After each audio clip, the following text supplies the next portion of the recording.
చతుర్భావనలో చాలా ముఖ్యమైనటువంటిది. పెట్టే భావనా చతుష్టయం, ప్రస్థాన చతుష్టయం అన్నాం. ఇది చాలా ముఖ్యమని చెప్పుకున్నాం మనము. ఇందులో మాధ్యమికవాదం, యోగాచార, సౌత్రాంతిక, వైభాషిక అని 4 ఉంటాయి. మాధ్యమిక, యోగాచార ఈ రెండు మహాయానానికి సంబంధించినటువంటివి. సౌత్రాంతికం, వైభాషికం ఈ రెండు హీనయానానికి సంబంధించినవి. ఏది ఏమిటి అనేది మనం బ్రీఫ్ గా చూసుకున్నాము. మాధ్యమికవాదం అంటే శూన్యవాదం, యోగాచారం అంటే ఏమో బాహ్యార్థ శూన్యత్వం, ఆ సౌత్రాంతికం అంటే బాహ్యార్థ అనుమేయత్వం, వైభాషికం అంటే సర్వస్వాది వాదం అంటే అన్ని కాలం యొక్క అన్ని స్థితుల్ని కూడా సత్తుగా అంగీకరించటము అన్నమాట. దీని గురించి మనం చూసాము. చతుర్భావనలకి ముఖ్యమైనవి ఏమిటంటే సర్వం క్షణికం క్షణికం, ఇది మొదటి వాదం. అట్లా దుఃఖం దుఃఖం, స్వలక్షణం స్వలక్షణం అంటే జాతి అనేది లేదు, యూనిక్నెస్ అంటే క్షణికవాదంలో భాగంగానే చెప్తారు ఇవి. ఆ, అని మనం ఇవి చెప్పుకున్నాం. వీటిని తర్వాత సర్వం శూన్యం, శూన్యం నుంచే వచ్చింది. అక్కడ ఆలయ విజ్ఞానం, ప్రవృత్తి విజ్ఞానం అని తెలుసుకున్నాం. మనం అనుకున్నాం, మెన్షన్ చేసుకున్నాము. ఆలయ విజ్ఞానం, ప్రవృత్తి విజ్ఞానం అంటే ఏమిటో చూద్దాం. మీకు సుమారుగా నేను చెప్పాను. ఆలయ విజ్ఞానం, ప్రవృత్తి విజ్ఞానం అంటే మూల జ్ఞానం అనేది ఆలయ విజ్ఞానం అవుతుంది. అది చూపించేటటువంటి లక్షణాలన్నీ కలిపితే అది ప్రవృత్తి విజ్ఞానం అవుతుంది. దీని డీటెయిల్ కొంచెం చూద్దాం మనం. ఆలయ విజ్ఞానం అంటే ఏమిటంటే నామాహమాస్పదం విజ్ఞానం ఆలయ విజ్ఞానం. అంటే ఏం చెప్తారంటే ఆలయ విజ్ఞానం స్థానం ఆత్మ.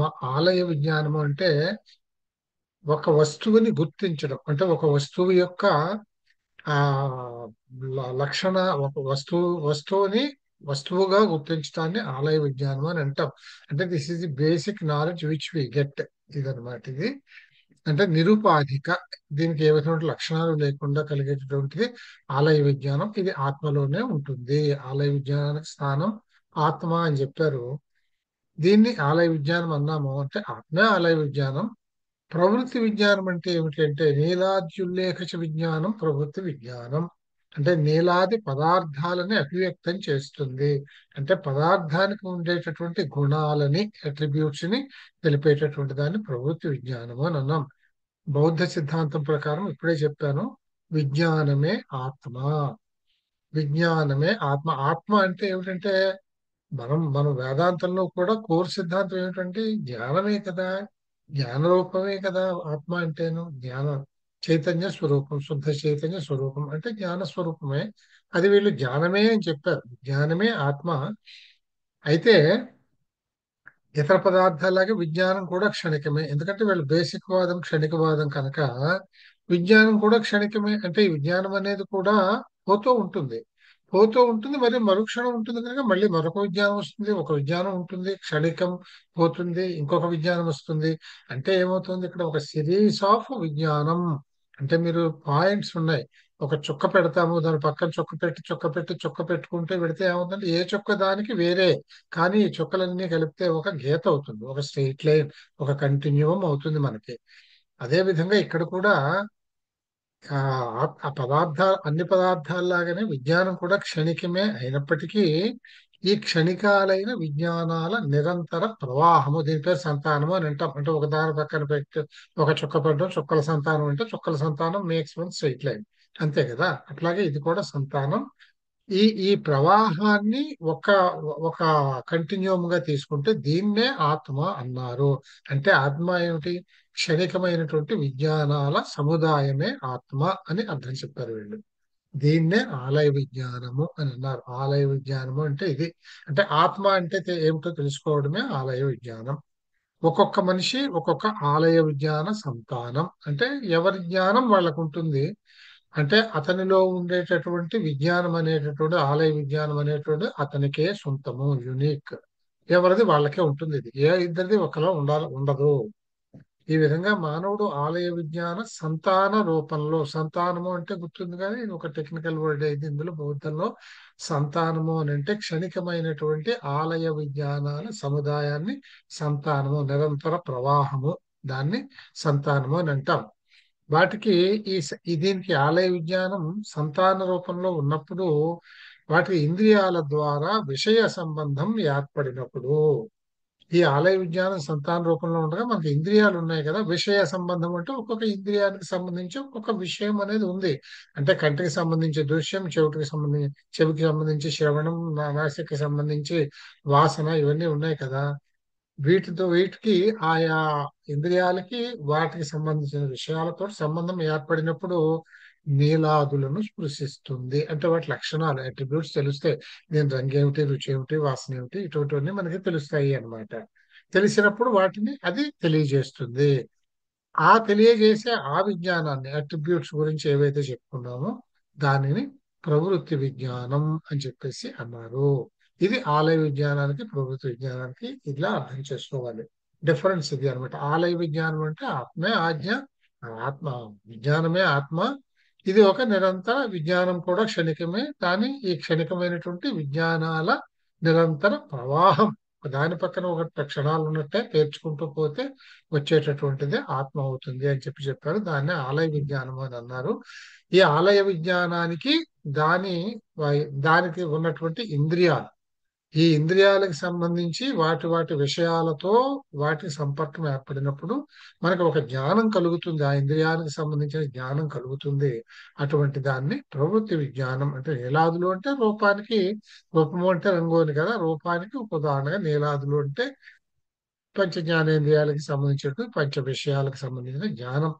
ఇది ప్రవృత్తి విజ్ఞానం అని అంటారు. విజ్ఞానవాదుల సిద్ధాంతం ప్రకారం ఒకే సంతానంలో అంటే అవిచ్ఛిన్న విజ్ఞాన ప్రవాహం అన్నమాట.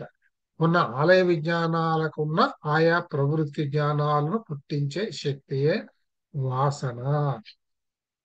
వీళ్ళు వాసన అనే దానికి ఇచ్చినటువంటి డెఫినేషన్ ఇది అన్నమాట.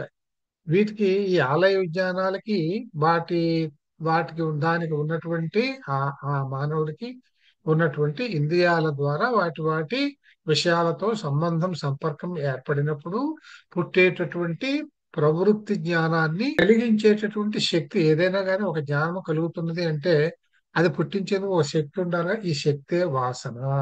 ఈ వాసన అనేటటువంటి ఆ, శక్తి ద్వారా ఈ ప్రవృత్తి జ్ఞానం పుడుతుంది. దీన్నే మనం ప్రవృత్తి విజ్ఞానం అన్నాం. అంటే ఆలయ విజ్ఞానం నుంచి ప్రవృత్తి విజ్ఞానం పుట్టించే శక్తినే వాసన అన్నారు. ఆ వాసన తన కార్యాన్ని పుట్టించడానికి ఉద్యుక్తమవటమే పరిపాకము అని అంటారు. అంటే ఈ వాసన అనే శక్తి ఏదైతే ఉందో ఇది దాని యొక్క పూర్తి స్థాయిని దాని యొక్క పూర్తి స్థాయిని చేరి దాని కార్యాన్ని పుట్టించడం కార్యము అంటే ఏమిటి?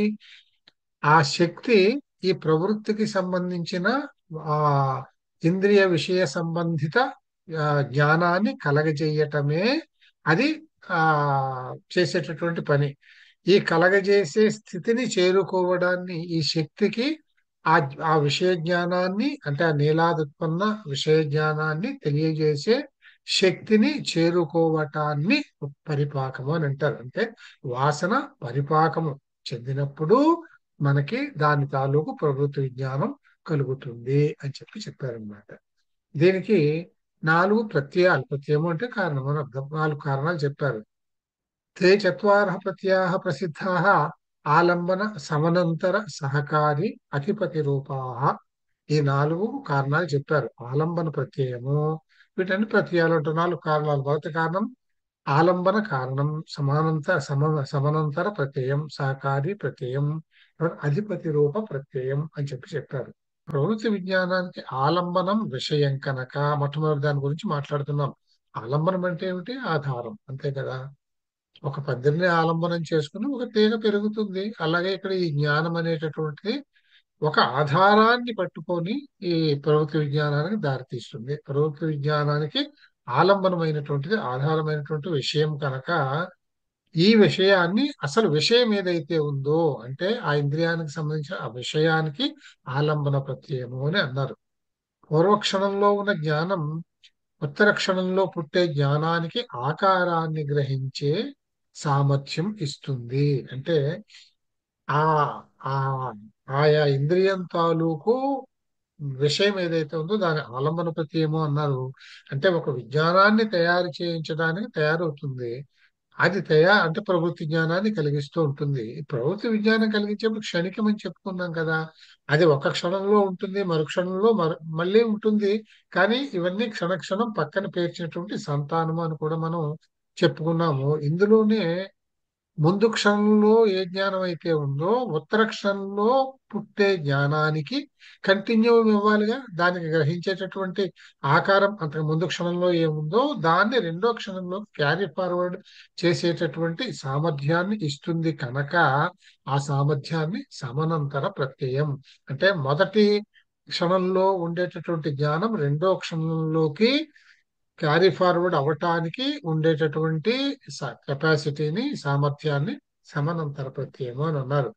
తర్వాత జ్ఞానం స్పష్టంగా ఉండేటట్లు చేసే ఆలోకం సహకారి ప్రత్యయం. ఈ విధంగా ఒక కంటిన్యూవం గా ఏర్పడినటువంటి ఈ సంతాన జ్ఞానం ఏదైతే ఉన్నదో ఇక్కడ అంటే ఆ, ఈ సంతాన జ్ఞానం దీన్ని ప్రత్యక్షం చేసేటటువంటిది. మనం అంటాం కదా, వెలుతురు అని అంటే ఏమిటి? ఏదైనా కానీ దాన్ని ప్రత్యక్షం చేసేటటువంటిది. ఈ ప్రత్యక్షం చేసేటటువంటి ఆ ఆ శక్తిని సహకారి ప్రత్యయము అని అంటాం అన్నమాట. ఇక్కడ అది ప్రత్యక్షం కావడానికి మన మనస్సు మొదలైనవన్నీ ఉపయోగిస్తే కనుక ఇవన్నీ కూడా సహకారి ప్రత్యయాలే అవుతాయి. తర్వాత అసలు ఈ జ్ఞానాన్ని కలిగించే ఇంద్రియం ఉంది కదా, ఆ ఇంద్రియం అధిపతి ప్రత్యయం అంటే ఈ ప్రత్యయ జ్ఞానం కలగడానికి నాలుగు కారణాలు. ముందు దాన్ని తెలియజేసేటటువంటి ఆ ఒక ఇంద్రియం ఉండాలిగా, అంచనా అది అధిపతి. ఈ ఈ ఈ ప్రభుత్వ విజ్ఞానాన్ని కలిగించేటువంటి అధిపతి ప్రత్యయం ప్రతిక్షణం ఉండేటటువంటి జ్ఞానానికి ఆ క్షణం ఆలంబనం అవుతుంది కనుక ఆ ప్రవృత్తి విజ్ఞానానికి ఆధారం విషయం. అక్కడ ఏ జ్ఞానాన్ని అయితే తత్సంబంధిత ఇంద్రియం గ్రహిస్తుందో దానిని మనం ఆ క్షణం ఉండేదాన్ని ఆలంబన ప్రత్యయము అని అన్నాము.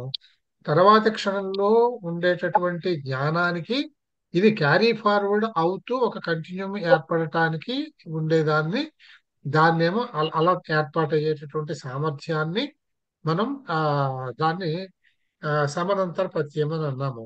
దీనిని మనకి ఈ జ్ఞానాన్ని సందర్శింపజేసేటటువంటి దాన్ని ప్రకాశమానం చేసేటటువంటి దాన్ని సహకారి ప్రత్యయము అన్నాము. అధిపతి ప్రత్యయము అంటే ది వెరీ ఇంద్రియం ఇట్ సెల్ఫ్, అదే మనకి జ్ఞానాన్ని కలిగిస్తున్నది ప్రభుత్వ విజ్ఞానాన్ని కనుక. జ్ఞానం అనే పదం చేత చెప్పబడేది నీలాదులను ప్రకాశింపజేసేది అయిన చిత్తం. ఇక్కడ చిత్తం అని చెప్పుకున్నాం కదా, ఇందులోనే మనకి మొత్తం జ్ఞానం అంతా అంటే పూర్వ జ్ఞానం అంతా నిబిడీకృతం అయి ఉంటుంది ఇందులో.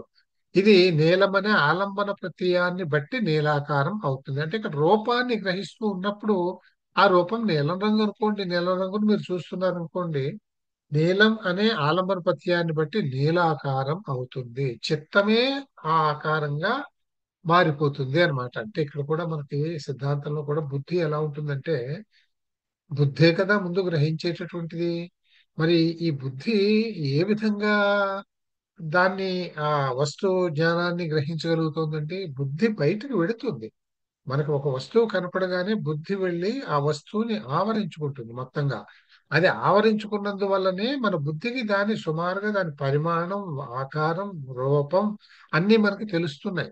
అంటే ఇది మళ్ళీ వేరే సిద్ధాంతం ఉంది, అందులోకి మనకు వద్దులేండి. అది ఏమిటంటే అంటే మన శరీరాన్ని వదిలి బుద్ధి బయటకు వస్తుందా, వస్తువు బయట కదా ఉంటుంది అని.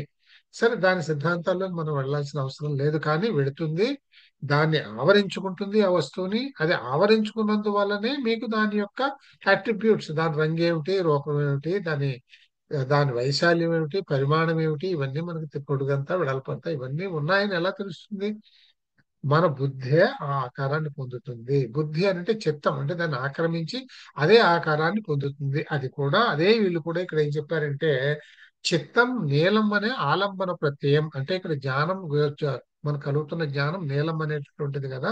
అంటే ఆ మొదటి క్షణంలో ఉండేటటువంటి దాన్ని ఆలంబన ప్రత్యయం అని అంటాం కదా. అది దాన్ని ఈ చిత్తం గ్రహించి చిత్తం నీలాకారంగా మారిపోతుంది. దాని తర్వాత క్షణంలో వచ్చేటటువంటిది సమానంతర ప్రత్యయాన్ని బట్టి బోధ స్వరూపం అవుతుంది. ఈ కంటిన్యూవం వల్లనే మీకు ఇది నీలం రంగు అనే జ్ఞానం కలుగుతుంది. అంటే కంటిన్యూస్ గా కనిపించినందువల్లనే దాని రూపం మనకి తెలుస్తూ ఉన్నది. సహకారి ప్రత్యయమైన ఆలోకాన్ని బట్టి స్పష్టత్వం ఉంటుంది. మనకి సహకార ప్రత్యయం అంటే దీన్ని ప్రకాశింపజేసి జ్ఞానాన్ని కలిగింపజేసేటటువంటి శక్తి. ఇది ఆలోకము. దీని వల్లనే మనకి ఆ శక్తి బాగా ఉంటే స్పష్టంగా ఆ అట్రిబ్యూట్ మనకి కనిపిస్తుంది. అక్కడ ఉండేటటువంటి రూపం అంటే అక్కడ ఉండే విజ్ఞానం ఏదైతే దర్శింపజేస్తుందో అది మనకి స్పష్టంగా తెలుస్తూ ఉంటుంది. అధిపతి ప్రత్యయమైన నేత్రాన్ని బట్టి విషయగ్రహం విషయగ్రహణం విషయంలో నియమం కుదురుతుంది. నేత్రం కన్ను కన్ను ఉండాలి, ఉంటేనే కదా కనపడేది. సో మీ కంటిని బట్టి మీకు కనిపించే యొక్క వస్తువు రూపం అనేటటువంటిది ఖచ్చితంగా తెలుస్తుంది అని ఈ రకంగా 4 కారణాలు చెప్పారు మనకి ఆలయ ప్రకృతి విజ్ఞానాల గురించి. ఆలయ విజ్ఞానం, ప్రకృతి విజ్ఞానం. విజ్ఞానం అంటే మనం చూసాము. తర్వాత తర్వాత దానికి కారణాలు 4 మనం చూసాము. అది ఆలంబన ప్రత్యయం, సమనంతర ప్రత్యయం, సహకార ప్రత్యయం, అధిపతి రూప ప్రత్యయం. ఈ నాలుగింటి వల్ల కూడా ఈ అధిపతి యొక్క సామర్థ్యం వలన మనకి ఆ జ్ఞానం స్పష్టంగా తెలుస్తూ ఉంటుంది అని చెప్పారు. ఇది మీకు ఒక సబ్జెక్ట్ గా కంటిన్యూమ్ గా చెప్తున్నాము. మీరు దీన్ని పాయింట్స్ గా గుర్తుపెట్టుకుంటే సరిపోతుంది. విజ్ఞానం ఎన్ని రకాలు? 2: ఆలయ విజ్ఞానం, ప్రవృత్తి విజ్ఞానం. ఈ ప్రవృత్తి విజ్ఞానానికి దీనికి కారణాలు ఏమిటి, ఇది కలగడానికి కారణాలు ఏమిటి అంటే 4 చెప్పారు. ఆ 4 ఆలంబన, సమనంతర, సహకారి, అధిపతి రూప అని చెప్పి గుర్తుపెట్టుకుంటే సరిపోతుంది. ఇంకా చిత్త వికారాలు అని చెప్పుకున్నాం. ఈ చిత్త వికారాలనే వీళ్ళు పంచస్కంధాలు అని చెప్పారు. 5 విషయాలుగా చెప్పారు. అదేమిటి? రూప, విజ్ఞాన, వేదన, సంజ్ఞ, సంస్కార, సంజక. సహ అయం చిత్తచేతాత్మక స్కంధ పంచవిధాః. అంటే 5 విధాలైనటువంటి చిత్త వికారాలను వీళ్ళు చెప్పారు. వీటినే పంచస్కంధాలు అని అన్నారు. ఇందులో ఇవి ఏం చెప్పారు అని అంటే దుఃఖం సంసారిణ స్కంధ తేచ పంచ ప్రకీర్తితా విజ్ఞానం వేదానాం సంజ్ఞా సంస్కార రూపమేవ చ. ఈ 5 చెప్పారు. విజ్ఞానము, వేదనము, సంజ్ఞ, సంస్కారము, రూపము అని చెప్పారు. వీటిని మనం పంచస్కంధాలు అని అంటామని చెప్పుకున్నాం కనుక ఈ 5 స్కంధాల కింద వీటిని చెప్పారు కనుక ఈ 5 స్కంధాల పేర్లు ఎలా చెప్పారు అంటే రూపస్కంధము, విజ్ఞాన స్కంధము, వేదనా స్కంధము, సంజ్ఞా స్కంధము, సంస్కార స్కంధము. సంస్కారము అన్నమాట. అంటే రూపము, విజ్ఞానము, వేదనము, సంజ్ఞా, సంస్కారము అనేటటువంటి 5 కూడా స్కంధాలుగా చెప్పారు. అనే పేర్లతో చిత్త చే చిత్త చిత్త ఆత్మకమైన స్కంధాలు 5 విధాలు. మహాభూతాల కంటే భిన్నమైన అమూర్త తత్వాలకు స్కంధాలు అని పేరు. అంటే మహాభూతాలు అంటే మనకు తెలుసును, అవి మన మన తయారయ్యేటటువంటి బేసిక్ సబ్స్టెన్సెస్, మన ప్రకృతిలో నుంచి వచ్చేటటువంటి మనకు మహాభూతాలు తెలుసును. ఇది అమూర్త తత్వాలు. మహాభూతాలన్నీ కూడా కనపడేటటువంటివి. ఇవి కనపడనివి. ఇవి మహాభూతాల వంటివి కాదు. మహాభూతాలు పంచమహాభూతాలతో ఆకారం తయారైతే ఈ స్కంధాలు అనేటువంటి అమూర్త తత్వాలు. ఇవి కనపడేటటువంటివి కాదు, అంటే భావనలు లాంటివి. అందుకనే వీటికి ప్రత్యేకమైన ఒక పేరు స్కంధాలు అని పెట్టారు. ఇవి భూతాలు, ఇవి స్కంధాలు. భూతాలు అంటే కనపడేవి, స్కంధాలు అంటే కనపడనివి. ఇందులో విజ్ఞాన స్కంధం చిత్తం. విజ్ఞానం మన అంతా కూడా, జ్ఞానం అంతా కూడా మన మన పూర్వజ్ఞానం అంతా కూడా ఇందులోనే నివిడీకృతమై ఉంటుంది కనుక విజ్ఞాన స్కంధమే చిత్తము. ఇది విజ్ఞాన స్కంధము అని అన్నారు దీన్ని. ఇది ఇది చిత్తము. ఇది చూడండి, ఆ 5 స్కంధాలని చైత్తాత్మకం అంటే చిత్తము అనేటటువంటిది విజ్ఞాన స్కంధము. దీనికి సంబంధించినటువంటి చిత్త ఆత్మకము అంటే చిత్తానికి సంబంధించినటువంటివి మిగతా 4 స్కంధాలు.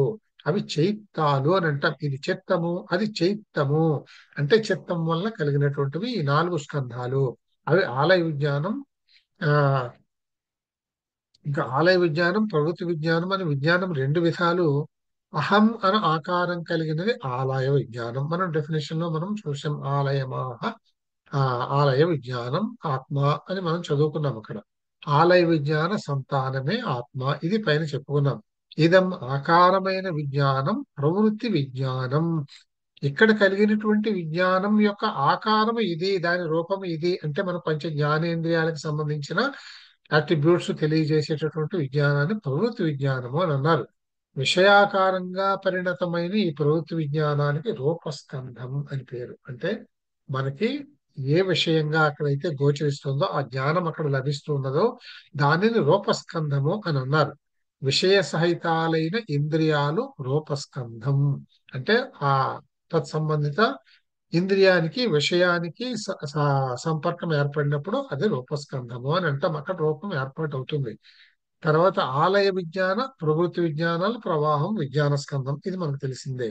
ఈ రెండు స్కంధాల సంబంధం వలన కలిగే సుఖ దుఃఖాద్య అనుభవ ప్రవాహం అంటే ఈ రెండు స్కంధాలు విజ్ఞాన స్కంధం రూపస్కంధం. అంటే విజ్ఞాన స్కంధము అంటే మనకు తెలుసు ఆలయ విజ్ఞానం ప్రవృత్తి విజ్ఞానాలతో కలిపి మనకి మనకు వచ్చేటటువంటి కాంప్రహెన్సివ్ జ్ఞానం విజ్ఞాన స్కంధం అనుకుంటే, ఇది చిత్తం అనుకుంటే, దీనివల్ల ఆ ఇంద్రియ విషయ ఆ, సంపర్కం వల్ల కలిగేటటువంటి దాన్ని రూపస్కంధం అనుకుంటే, ఈ రెండు స్కంధాల ఆ వలను కలిగేటటువంటిది సుఖ దుఃఖ ఆది అనుభవ ప్రవాహం. మనకి ఆ కలిగేటటువంటి జ్ఞానాన్ని బట్టి సుఖము లేక దుఃఖము అనేటటువంటి అనుభవాలు కలుగుతాయి. వీళ్ళందరూ ప్రవాహము అనే దాన్ని మాట వాడతారు. ఎందుకంటే వీళ్ళది క్షణికవాదం కనుక, అంతా క్షణికమే కనుక, ఏదైనా మీకు ఒక కంటిన్యూంలో కలిగేటటువంటి అనుభవాన్ని ఆ క్షణాల ప్రవాహంగా మాత్రమే పేర్కొంటారు. దీని ప్రవాహాన్ని దీన్ని విజ్ఞాన స్కంధం అని విజ్ఞాన ప్రవాహం విజ్ఞాన స్కంధం. ఈ రెండు స్కంధాల సంబంధం వల్ల కలిగే సుఖ దుఃఖాది అనుభవ ప్రవాహాన్ని వేదనా స్కంధము అన్నారు. వేదనము అంటే సుఖము దుఃఖము లేక దుఃఖము ఈ రెండింటిని వేదనా స్కంధము అని అన్నారు. తర్వాత మనకు కలిగేటటువంటి జ్ఞానానికి మనం పేర్లు పెడతాం. గౌహు మొదలైన శబ్దాలను స్పృశించే జ్ఞాన ప్రవాహం సంజ్ఞా స్కంధం. ఇవన్నీ కూడా మీరు గుర్తుపెట్టుకోండి. ఇది గోవను లేదు ఇది మరొకటనో ఆ విషయ జ్ఞానాన్ని దేని వల్ల కలుగుతుంది? చిత్తం వల్ల కలుగుతుంది. అందుకనే చిత్తము అంటే విజ్ఞాన స్కంధం. విజ్ఞాన స్కంధం వానికి స్కంధానికి అనుసంధానమైనటువంటివే మిగతా 4 స్కంధాలు రూపస్కంధ వేదనా స్కంధ సంజ్ఞాస్కంధ సంస్కార స్కంధాలు. ఈ నాలుగింటిలో రూపస్కంధం అనేటటువంటిది మనం చెప్పుకున్నాం. ఇంద్రియ విషయ సంపర్కం వల్ల కలిగేది రూపస్కంధం. విజ్ఞాన స్కంధ రూపస్కంధ సంచయం వల్ల మనకి కలిగేటటువంటిది ఇక్కడ వేదన స్కంధం. దానివల్ల సుఖము దుఃఖము అనేవి మనకు కలుగుతాయి. కలిగిన తరువాత ఆ వస్తువుకి దాన్ని బట్టి ఒక నామాన్ని ఇచ్చేటటువంటి దాన్ని సంజ్ఞాస్కంధము అంటాం. సంజ్ఞ అంటే పేరు పెట్టడమే, మనకు తెలిసిన విషయమే కదా. అంటే సంజ్ఞాస్కంధము అని అంటే దీనివల్ల కలిగినటువంటి ఆ పేర్లు పెట్టేటటువంటి జ్ఞానాన్ని ఆ జ్ఞాన ప్రవాహాన్ని సంజ్ఞాస్కంధము అని అంటాం. ఈ వేదనా స్కంధం వలన ఏర్పడే రాగద్వేషాది క్లేశాలు. ఈ వేదనా స్కంధం వలనే సుఖం ఉన్న చోట ఇష్టం ఏర్పడుతుంది, దుఃఖం ఉన్న చోట మనకి ద్వేషం ఏర్పడుతుంది. దీనివల్ల ఏర్పడే రాగద్వేషాది క్లేశాలు ఇవన్నీ కూడా మనం యోగంలో చదువుకునేటువంటి యోగ శాస్త్రంలో క్లేశాలు. వీటి వల్ల ఏమొస్తాయి? రాగద్వేషాల వల్ల మదము మానము మొదలైనవన్నీ వస్తాయి. ధర్మాధర్మాలు ఇవన్నీ కూడా ఈ రాగద్వేషాల వల్లనే ఏర్పాటవుతాయి. ఇట్లా ఏర్పాటయ్యే రాగద్వేషాది క్లేశాలనే సంస్కార స్కంధము. దీన్ని బట్టి అదంటే మనం సంస్కారం అంటాం. వీడు కోపిస్తాడు వాడి సంస్కారం అది, వీడు మంచి శాంత స్వభావుడు వాడి సంస్కారం అది. ఇవన్నీ దేని వల్ల కలుగుతాయి? నీలో ఉండేటటువంటి నీలో ఏర్పాటైనటువంటి రాగద్వేషాల వల్ల. ఈ రాగద్వేషాలు దేని వల్ల ఏర్పాటు అవుతాయి? సంజ్ఞాస్కంధం వల్ల. సంజ్ఞాస్కంధం అంటే ఏమిటి? మనం పెట్టుకునే పేర్లు, దాని పట్ల మనకి కలిగేటటువంటి భావాలు, రాగద్వేషాది భావాలు. ఇవి ఎక్కడి నుంచి వస్తాయి? వేదనా స్కంధంలో. రాగద్వేషాది భావాలు వేదనా స్కంధంలో నుంచి వస్తాయి. అంటే మనకి సుఖమా దుఃఖమా అనే దాన్ని బట్టి రాగద్వేషాలు ఏర్పాటవుతాయి. ఈ సుఖ దుఃఖాలు ఎక్కడి నుంచి వస్తాయి? మనకి కలిగేటటువంటి ఆ విజ్ఞానం అంటే ఆలయ విజ్ఞానం ద్వారా రూపస్కంధము అంటే రూపం ఒక జ్ఞానం కలిగినప్పుడు ఆ జ్ఞానం వలన దానికి మనం ఒక పేరు అనేటువంటిది దర్శించినప్పుడు ఒక విషయాన్ని తెలుసుకున్నప్పుడు అది నచ్చిందా లేదా. రూపము ఓకే, మనకి ఒక గోవుని చూస్తే సంతోషం వేస్తుంది, ఒక పందిని చూస్తే అంత సంతోషం వేయదు. అలాగే వాసన, ఒక సువాసనని ఒక అగరత్తు వాసన చూస్తే సంతోషం వేస్తుంది, ఒక దుర్గంధాన్ని చూస్తే ద్వేషకి అనిపిస్తుంది. సో ఇట్లా రాగద్వేషాలు దానివల్ల ఏర్పడతాయి. ఈ రాగద్వేషాల వల్లనే మనకి వేదనాస్కంధం వలన రాగద్వేషాలు ఇవి క్లేశాలుగా ఏర్పడి వీటి వల్ల మన బుద్ధులు ఏర్పడతాయి. మన మదం ఎక్కడమా మానమా అంటే అతి అభిమానం ఇవన్నీ దురభిమానం మొదలైనవి తర్వాత మనం దేన్ని ధర్మంగా స్వీకరిస్తాం, ఏ అధర్మాలను మనం స్వీకరిస్తాం అనేటువంటిది, వీటన్నిటినీ కలిపి సంస్కారాలు ఏర్పాటయ్యాయి అని అంటాం. దీన్ని సంస్కార స్కంధము అని చెప్పారు. ఇవి పంచస్కంధాలు వీళ్ళు చెప్పినటువంటివి. తర్వాత ఆర్య సత్యము, మన ఆర్యసత్వంలో ఆర్య సత్యాలు మనం చదువుకున్న ఆర్య సత్యాల్లో ఆ బుద్ధుడు సాంసారిక దుఃఖానికి, అంటే ఈ ప్రపంచంలో ఉండేటువంటి దుఃఖాలకు సంబంధించి 4 ఆర్య సత్యాల్ని తత్వాలుగా బోధించాడు. ఇవే బౌద్ధ ధర్మానికి మూలాధారాలు. అవేమిటి? దుఃఖ సముదాయ నిరోధ మార్గశత్వార, అంటే దుఃఖము, సముదాయము, నిరోధము, మార్గము. ఇది మనం చూసాము. దుఃఖము అనేటటువంటిది సరే మనకు తెలిసినటువంటిది, కలిగేటటువంటిది. సముదాయము, ఈ దుఃఖాల సముదాయము. ఈ సముదాయము అని అంటే ఏమిటి? దుఃఖాలు ఎందుకు కలుగుతాయో కారణం ఉండాలి కదా, ఆ కారణ సముదాయము. ఇది ఇది తప్పించుకోలేనిదా కాదు, నిరోధింపగలిగినదే. ఆ నిరోధింపగలిగిన దానికి ఉన్నటువంటి విధానం ఏమిటి అంటే దాన్ని మార్గము అని అన్నారు. ఈ 4 ఆర్యబుద్ధస్య అభిమతాని తత్వాన్ని, ఈ 4గింటల్లోనూ మనకి ఆ, ఆర్య సత్యాలు అని బుద్ధుడు మనకి బోధన చేశారు. ఈ 4గింట్లో దుఃఖం అనేది ప్రసిద్ధమైనది. ఈ దుఃఖం కలిగించేటటువంటి కారణాలని సముదాయం అంటారు. ఇవన్నీ మనం పైన చూసాము.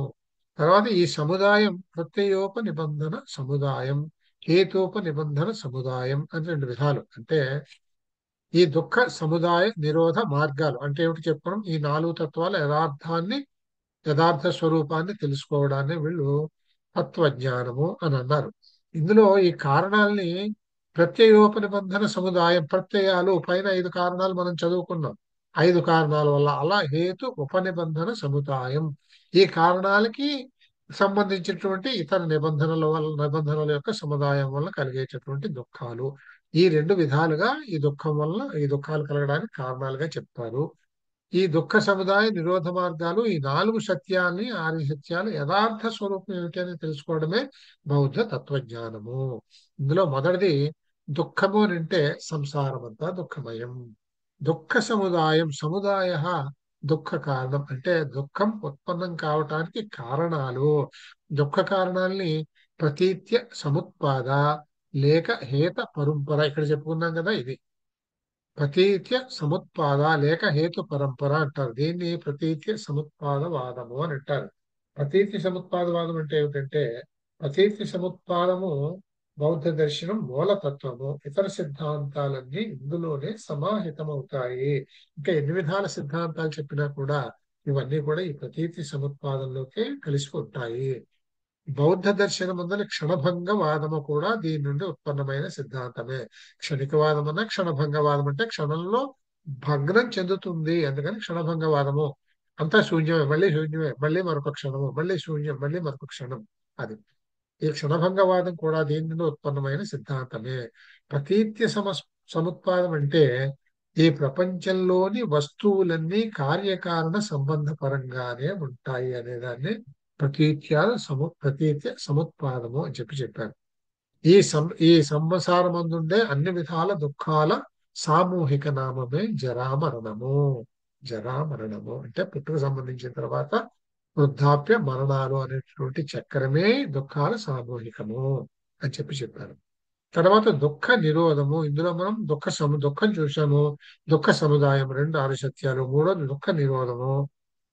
తర్వాత తదుభయ నిరోధ, అంటే దుఃఖము, దుఃఖ సముదాయము, అంటే ఆ దుఃఖాన్ని కలిగించేటటువంటి కారణాలని ఈ రెండింటినీ కూడా నిరోధించవచ్చును, దుఃఖాన్ని అంతం చెయ్యవచ్చును. ఇది దుఃఖ నిరోధము.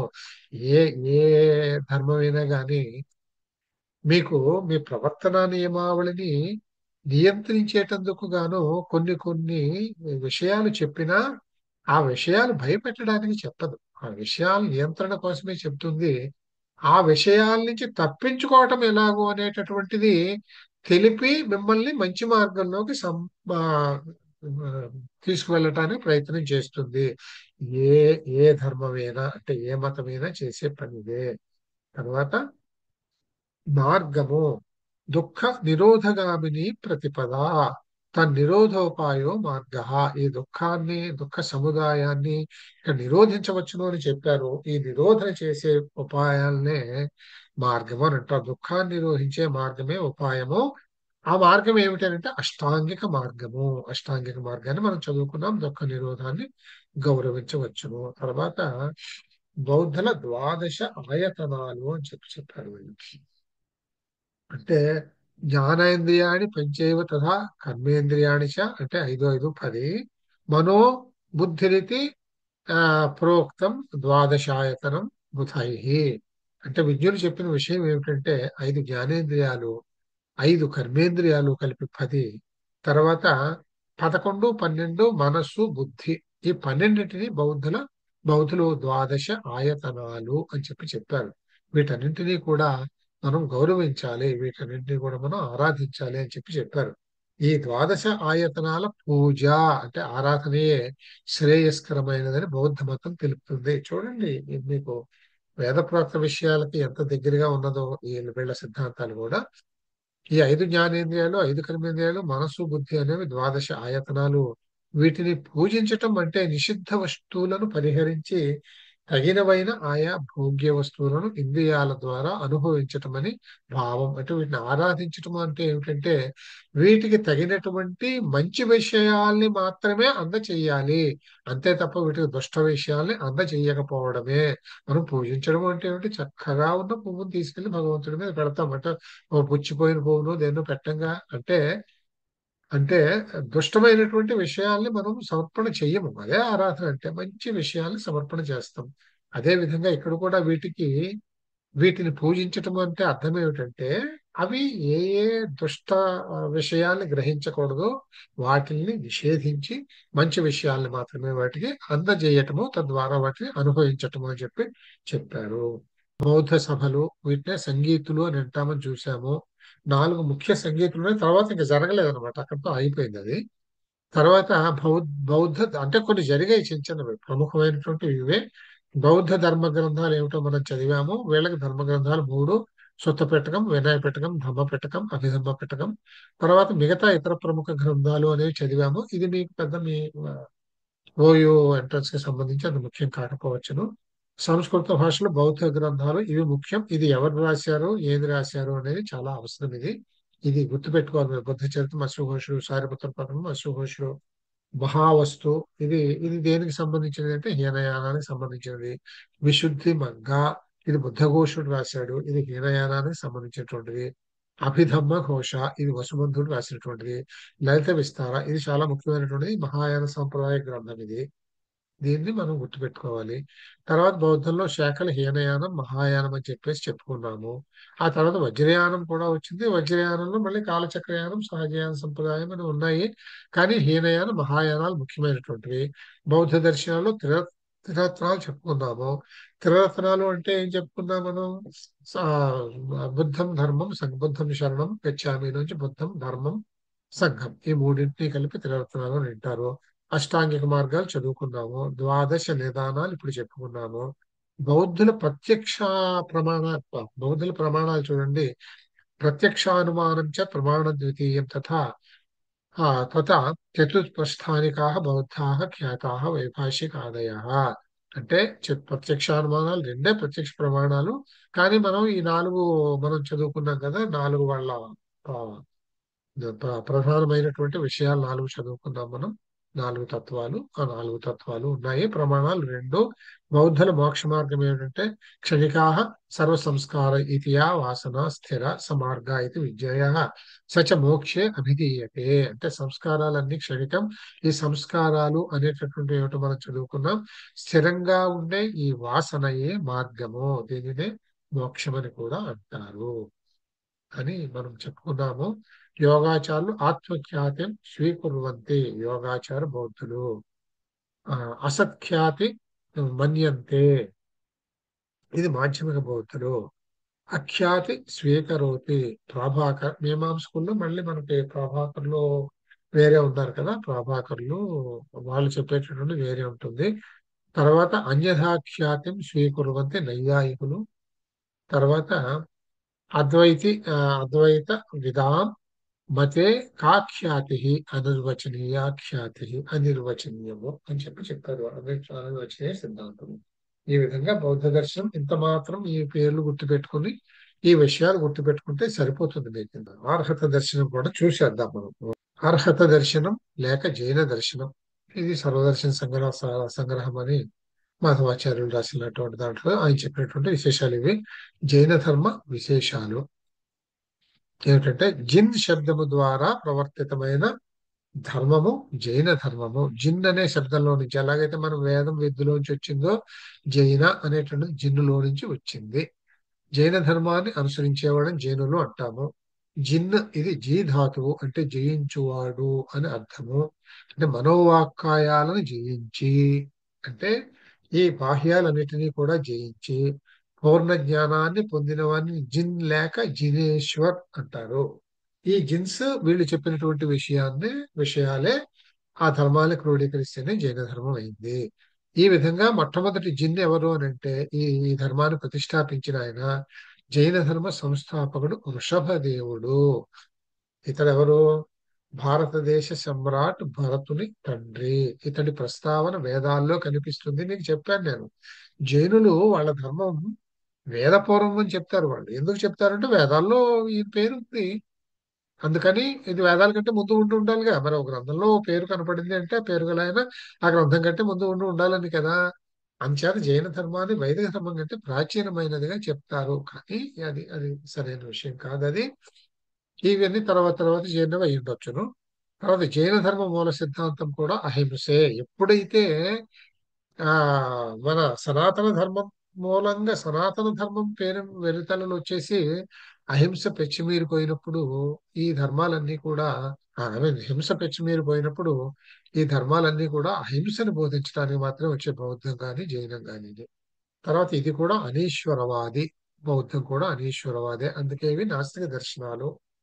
మానవ కళ్యాణం కోసం ఉపదేశాన్ని అందించడానికి 24 తీర్థంకరులు ఉద్భవించారు. వీళ్ళ జిన్నుల్ని అంటే వీళ్ళ యొక్క జ్ఞానుల్ని తీర్థంకరులు అని అంటారు. ఈ తీర్థంకరుల్లో మొదటివాడు వృషభదేవుడు, 23వ వాడు పార్శ్వనాథుడు, 24వ వాడు మహావీరస్వామి. వీళ్ళందరి పేర్లు ఉన్నాయి. అంటే 24 పేర్లు అక్కర్లేకుండా ముఖ్యమైన పేర్లు మాత్రమే మనం ఇక్కడ ఉదహరించుకున్నాము. ఇందులో 23, 24 పేర్లు ఎందుకు చెప్తాము అని అంటే ఇప్పుడు మనకి కనిపిస్తున్నటువంటి జైన ధర్మం అనేటటువంటి దాన్ని అత్యంతంగా వ్యాప్తి చేసిన వాళ్ళు ఎవరు అంటే పార్శ్వనాథుడు మొదలుపెట్టాడు. అద్భుతమైనటువంటి వ్యాప్తిలోకి తీసుకొచ్చినాడు మహావీరుడు. ఇప్పుడున్న జైనులు అందుకనే మహావీరుడినే కొలుస్తారు వీళ్ళందరూ కూడా. వృషభదేవుడు మూల జ్ఞాని ఆయన. ఆ వృషభదేవుడు చెప్పినటువంటి ధర్మాన్ని ఈ తీర్థంకరులందరూ చెప్తూ రాగా మనకు ఎలాగైతే శంకరస్వామి మూలంగా హిందూ ధర్మం తిరిగి ప్రాచుర్యంలోకి వచ్చిందో ఈ మహావీర స్వామి అయిన దీన్ని పార్శ్వనాథుడు ప్రారంభించి మహావీర స్వామి కొనసాగించి వీళ్ళిద్దరూ దీన్ని అత్యంతంగా దాన్ని ప్రాప్తి చేశారు. దీన్ని అని ఉందన్నమాట. ఇంకా వీళ్ళకి గుర్తులు ఉన్నాయి. ఒక్కొక్క తీర్థంకరుడికి ఒక్కొక్క గుర్తు పెట్టారు. అంటే వాళ్ళని గుర్తించే విధానం. వృషభనాథుడు, వృషభము అంటేనే ఎద్దు. ఈ వృషభనాథుడు అనే అయినటువంటి గుర్తు ఎద్దు. ఇది గుర్తు పెట్టుకోవాలి, అప్పుడప్పుడు ఇవ్వచ్చు ఇది. తర్వాత అజితనాథ్, ఈయన ఒక జిన్ అనమాట. ఈయన ఒక తీర్థంకరుడు. ఈయన గుర్తు ఏనుగు. సంభవనాథ్ అనే ఆయన గుర్తు అశ్వము. నేమినాథుడు అనే ఆయన గుర్తు శంఖము. ఈ రెండు గుర్తు పెట్టుకోవాలి. ఈ మూడు ఇంపార్టెంట్. వృషభనాథుడికి ఎద్దు ఇది గుర్తుంటుంది. వృషభము అంటే మనకు తెలుసు కనుక. పార్శ్వనాథము, ఈ పార్శ్వనాథుడికి గుర్తు ఏమిటంటే సర్పము. మహావీరుడు గుర్తు ఏమిటంటే సింహము. ఇది ఇంపార్టెంట్. ఇక్కడ మహావీర స్వామి గురించి కొంచెం తెలుసుకుందాం. నేను క్రీస్తు పూర్వం 540 అంటే ఇంచుమించుగా బౌద్ధం టైమే. క్రీస్తు పూర్వం 500 సంవత్సరంలోనే బౌద్ధం ప్రారంభమైంది అని మనకి చరిత్రకాధారాల ద్వారా చెప్పారనమాట చరిత్రకారులు. ఇంచుమించుగా అదే సమయంలో ఇక్కడ కూడా వచ్చి దీని వ్యాప్తి ప్రారంభమైంది 540లో. ఇది మహావీర స్వామి వల్ల కనుక ఈయన 540లో వైశాల్య రాజ్యం మందలి కుండలిపురంలో జన్మించాడు. ఈయన మొట్టమొదటి పేరు వర్ధమానుడు. తర్వాత ఈయన వంశము లిచ్చవి వంశము. ఈయన తండ్రి సిద్ధార్థుడు. జ్ఞాతృక కుల నాయకుడు. వీళ్ళ కులం జ్ఞాతృకము. తల్లి త్రిశాల లిచ్చివి అంటే లక్ష్మి అన్నమాట. త్రిశాల లిచ్చివి. చాటకుడనే రాజు యొక్క సోదరి ఈవిడ.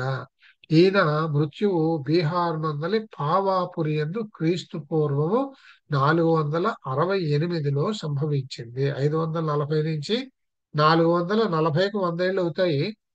అందులో 32 ఏళ్ళు తీసేయండి, అంతకాలమైన బతికాడు అనమాట. తర్వాత మనకి అర్హత దర్శనంలో పండితుడు ఎవరంటే ముఖ్య పండితుడు మనకి మనం మీ ఎంఏ కోర్సులో మీరు సాహిత్యంలో కూడా ఈయన పేరు చదువుకుని ఉంటారు. హేమచంద్ర అనే ఆయన అన్నమాట. ఈయన క్రీస్తు శకం 1088 నుంచి 1172 వరకు ఉన్నాడు ఈయన. కలికాల సర్వజ్ఞ అనేది ఈయన బిరుదు. ప్రమాణ మీమాంస, శబ్దానుశాసన అనేది ఈయన రాసినటువంటి గ్రంథాలు. ప్రమాణ మీమాంస మనం చదువుకున్నాం మీ దాంట్లో.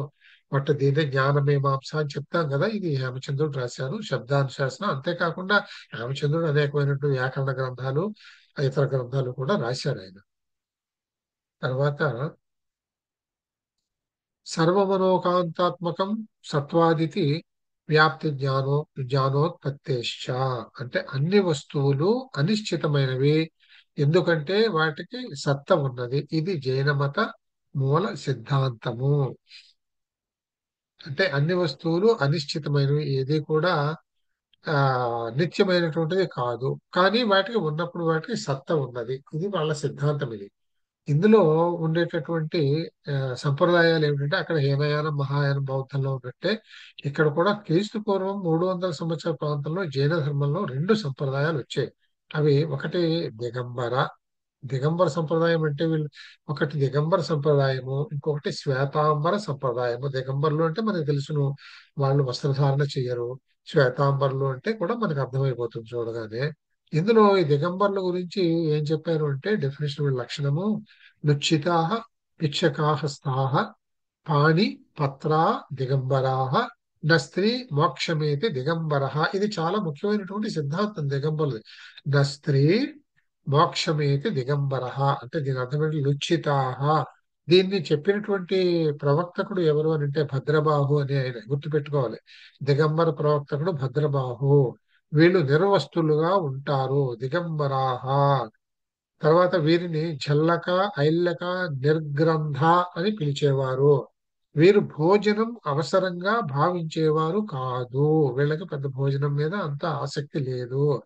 ఈ సంప్రదాయంలో రెండు ఉప సంప్రదాయాలు ఉన్నాయి మళ్ళీని. అవేమిటంటే తేరాపంథీ, ఇది కేవలం జైనమూర్తుల పూజ మాత్రం ఉంటుంది. మూడోది సమయ్యాపంథీ లేక తారణపంథీ.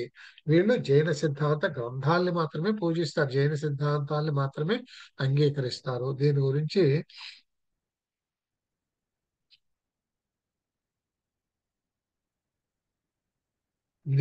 వీళ్ళు ఆ చెప్పారు. ఈ విధంగా దిగంబరుల యొక్క ధర్మాన్ని చెప్పారు. దీని గురించి ఇంకొంచెం డీటెయిల్ మనం కింద చదువుదాము.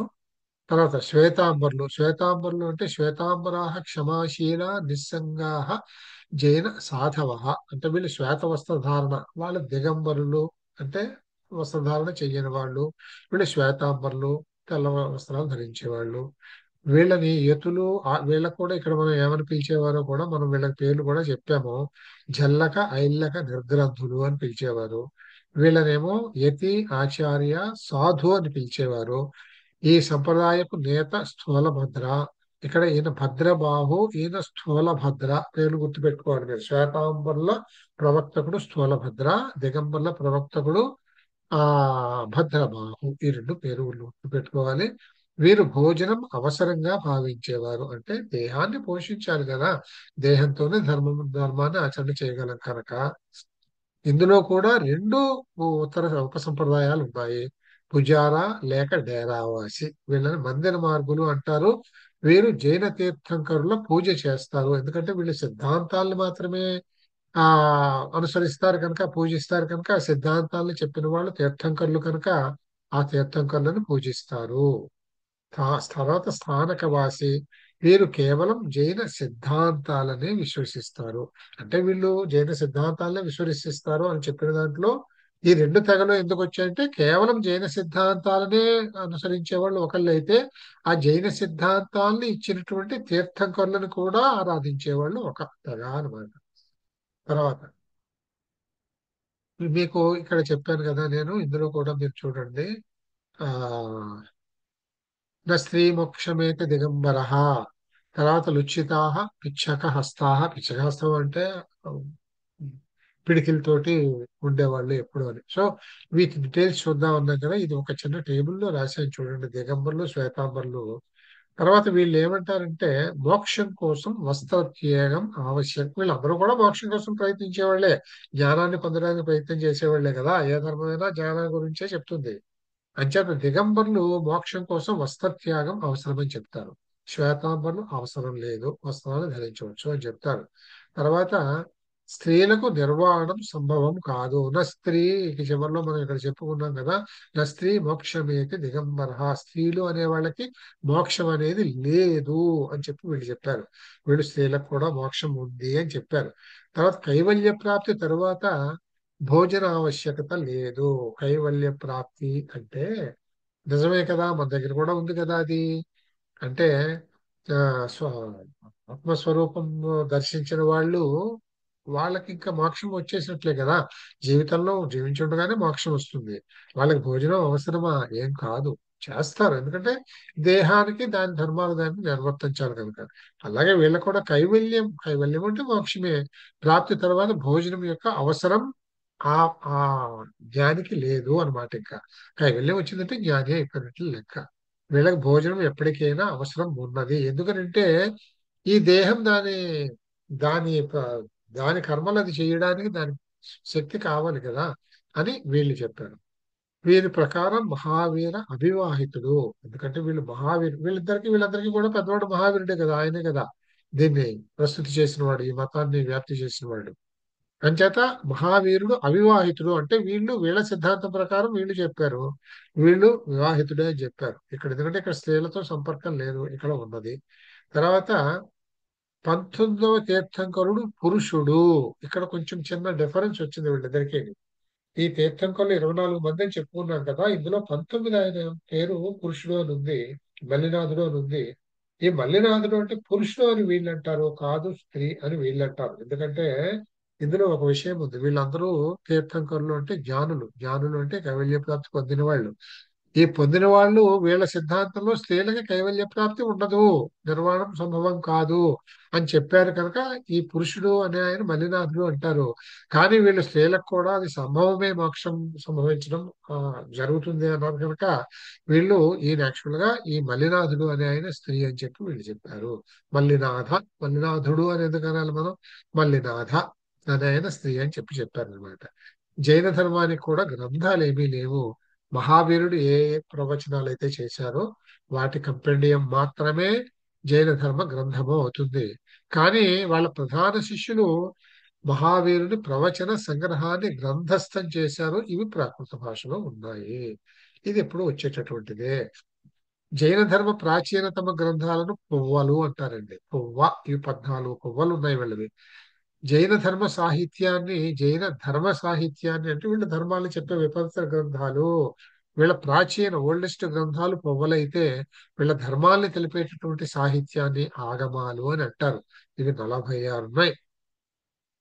మొట్టమొదటి జైన సాహిత్య గ్రంథం అర్ధమాగధి భాషలో రచింపబడింది. ఇవన్నీ కూడా ప్రాకృతాల్లో ఉన్నాయనుకున్నాము.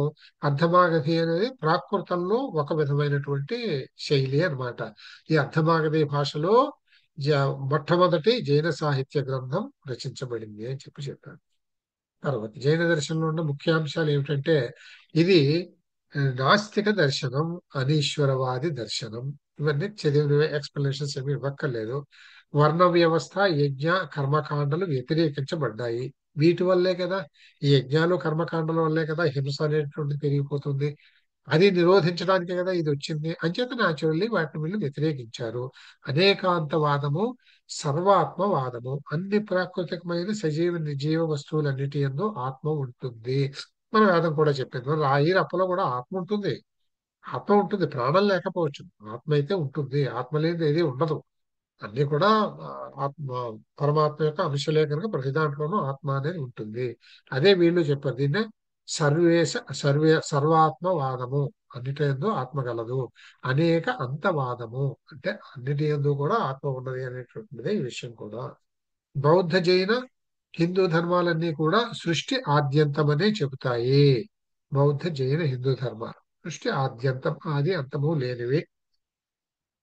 కానీ జైన ధర్మం ఈ సృష్టి నిర్మాణంలో ఈశ్వరుని పాత్ర ఏమీ లేదని, సృష్టి తన స్వీయ నియమాలను అనుసరించి మాత్రమే జరిగిపోతూ ఉంటుందని చెప్తుంది. ఇది మనకి చార్వాకంతో కలిసింది. అది కూడా సహజంగా సృష్టి అంతే, అలాగే వస్తుంది అని చెప్పి వాళ్ళు కూడా అదే చెప్పారు. వీళ్ళు జైనులు కూడా అదే చెప్పారు. సృష్టికి ఉత్థాన పతనాలు ఉంటాయి. ఉత్థాన పతనాలు అంటే మీకు తెలిసి బిగ్ బ్యాంగ్ తర్వాత మొత్తం అంతా కూడా ఆ, కలిసిపోవటం, లైవ్ అయిపోవటం. అంటే ఉత్థాన పతనాలు అంటే సృష్టి లయ అన్నమాట. ఉత్థానాన్ని ఉత్సర్పిణి అని అన్నారు వీళ్ళు. పతనాన్ని అవసర్పిణి అని అన్నారు. అవసర్పిణి అంటే కిందకి అంటే ముడుచుకుపోవటం. ఉత్సర్పిణి అంటే పైకి లేవటం, మేనిఫెస్ట్ అవ్వటం అని పిలుస్తారు. సృష్టి యొక్క ప్రతి చక్రమందు 63 మంది శలాకా పురుషులు. అంటే ఈ సృష్టి ప్రతి చక్రం, చక్రం అంటే ఒక ఉత్సర్పిణికి ఒక అవసర్పిణికి మధ్యలో ఉండేటటువంటి సృష్టి సమయం అది. ఆ సమయంలో ఎవరుంటారు అంటే 63 మంది శలాకా పురుషులు, 24 మంది తీర్థంకరులు, 18 మంది చక్రవర్తి శాసకులు ఉంటారు. ప్రస్తుతం ఉత్సర్పిణి నడుస్తుంది వాళ్ళ లెక్క ప్రకారం. జైన ధర్మంలో 8 విధాలైన కర్మలు, 18 విధాలైన పాపాలు చెప్పబడ్డాయి. 8 విధాలైన కర్మలు అంటే చెయ్యదగినవి అన్నమాట ధర్మాలు. 18 విధాలైన పాపాలు అధర్మాలు, చేయకూడనటువంటి కార్యాలు. సృష్టి వికాసము జీవ అంటే ఆత్మ ప్లస్ అజీవ జడ మూల సంయోజనం వల్లనే సృష్టి వికాసం అంటే మనం వీళ్ళు జీవ అజీవ అని చెప్పారు. మనం ఆత్మ జడ అని చెప్పి చెప్తాం మనం. అందుకని అంటే జీవం ఉండేవి కొన్ని, జీవం లేనటువంటి కొన్ని. జీవము అంటే ఇక్కడ ప్రాణము అని అర్థం, ఆత్మ అని కాదు. జడాలు అన్నమాట. వీటి సంయోగం వల్లనే ఈ రెండు రకాలు కలిపే సృష్టి అవుతుంది. వీళ్ళకు కూడా త్రిరత్నాలు ఉన్నాయి. సమ్యక్ దర్శన జ్ఞాన చరిత్ర అని మోక్ష మార్గ. సమ్యక్ దర్శనము, సమ్యక్ జ్ఞానము, సమ్యక్ చరిత్ర, ఈ మూడు మోక్షానికి మార్గాలని చెప్పారు. సమ్యక్ దర్శనము అంటే విషయాల యథార్థ స్వరూపాన్ని దర్శనం చేయటము. సమ్యక్ జ్ఞానము విషయాల యథార్థ స్వరూపాన్ని మాత్రమే గ్రహించటము.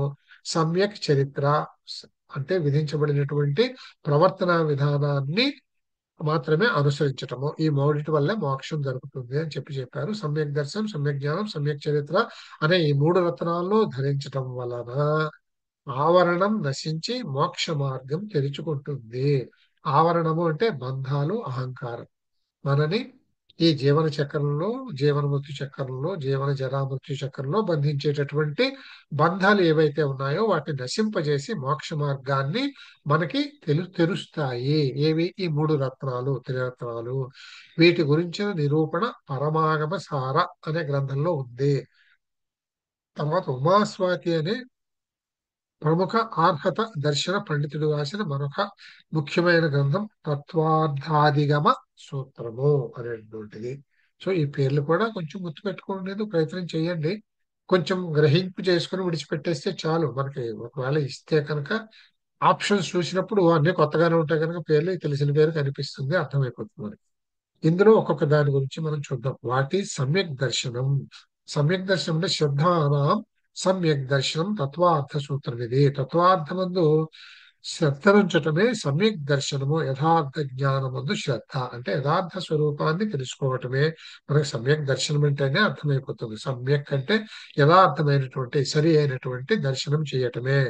సరైన దర్శనం చేయటం అనే దాన్ని వీళ్ళు తత్వార్థమందు శ్రద్ధను ఉంచటమే సమ్యక్ దర్శనం. ఏది సరైనది అని అంటే మన తత్వంలో ఏం చెప్పారో అదే సరైనటువంటి విషయం. అందులో చెప్పినటువంటి దాని మీద శ్రద్ధను ఉంచటమే. శ్రద్ధ అంటే మనం భక్తి శ్రద్ధ అంటాం కదా, శ్రద్ధలోనే భక్తి కూడా ఉంటుంది.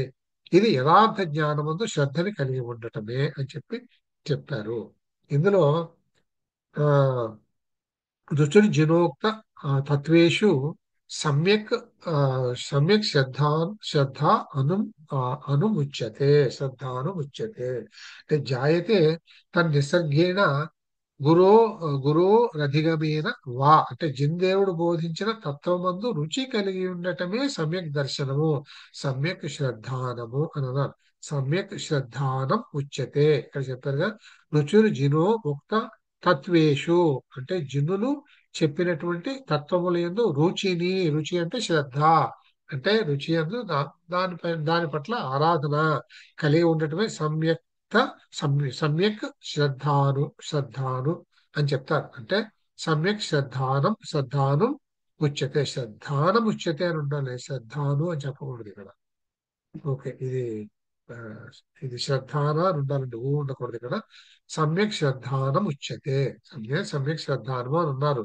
తర్వాత జాయతే తన్నిసర్గేణ గురో రధిగమైన వా అంటే ఇది నిసర్గము వలన, అంటే నిసర్గము అంటే స్వాభావికము, పుట్టుక ద్వారా వచ్చినటువంటిది, అది పూర్వ సంస్కారం వల్ల వచ్చేటటువంటిది, లేక గురువు యొక్క అధిగమ వలననే ఉత్పన్నమవుతుంది.